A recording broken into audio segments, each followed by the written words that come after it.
Starbucks promised us something beautiful, a third place. Not home, not work, but somewhere in between. A place to belong, but behind the warm lights and friendly baristas lurks a truth few of us ever see. The couches disappeared, the glow turned sterile, and as the company grew, the cost was quietly pushed onto people thousands of miles away. Journalists uncovered children carrying sacks of coffee heavier than their own bodies. Farmers paid pennies for backbreaking labor. Entire communities dismantled, so ours could sip in comfort. The tragedy? The more Starbucks perfected the illusion of connection, the more it fractured real connection somewhere else. This is the hidden cost of your coffee, and it's a story Starbucks never wanted you to hear.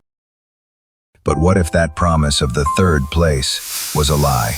What if the very thing that made your cozy third place possible was quietly dismantling the homes of people thousands of miles away? In the 1990s, Starbucks was revolutionary. They didn't just sell coffee, they sold an experience. A slow ritual, plush couches, warm lighting, soft music. It wasn't about transactions, it was about being. They sold you a public living room, a space where time seemed to slow down.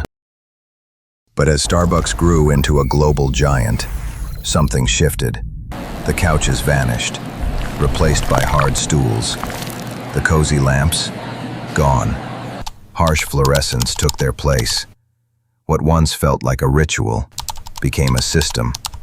A system obsessed with speed, with efficiency, with profit. The drive-thru replaced the living room. The 5-minute grab-and-go replaced the slow afternoon coffee. For executives, this change made perfect sense. On spreadsheets, efficiency always wins. But for the people at the beginning of the supply chain, the ones growing the beans, the cost was devastating. Because the real story of Starbucks' third place isn't in your neighborhood cafe.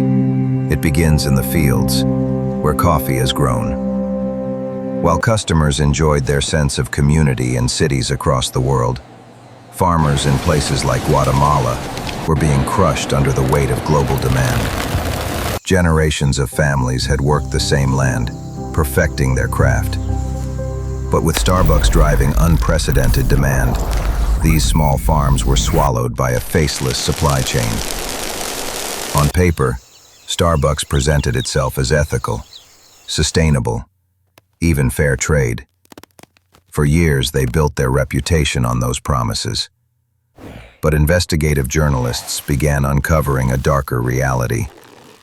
Child labor, unsafe working conditions, wages so low they broke international law. Behind every steaming latte in a polished cafe, there were children lifting sacks heavier than their own bodies. Farmers paid pennies for hours of backbreaking labor. Communities hollowed out as families left their land, unable to survive. And here lies the ultimate irony. A company built on the warmth of human connection had created cold detachment in the very places it claimed to support. This isn't just about Starbucks. It's about us. It's about the stories we buy into, the comforting illusions we accept, as long as they let us feel good. The third place wasn't destroyed overnight.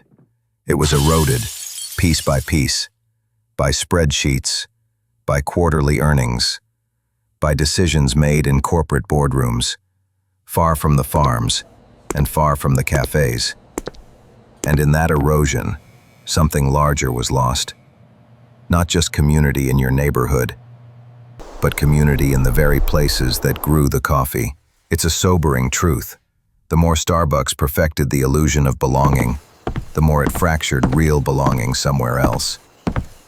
The polished floors, the glowing menus, the seamless drive-thru line, all of it built on a fragile foundation of human cost.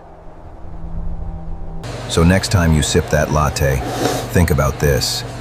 The third place was never just about a coffee shop.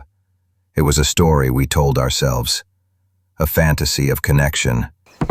And behind every fantasy lies a price.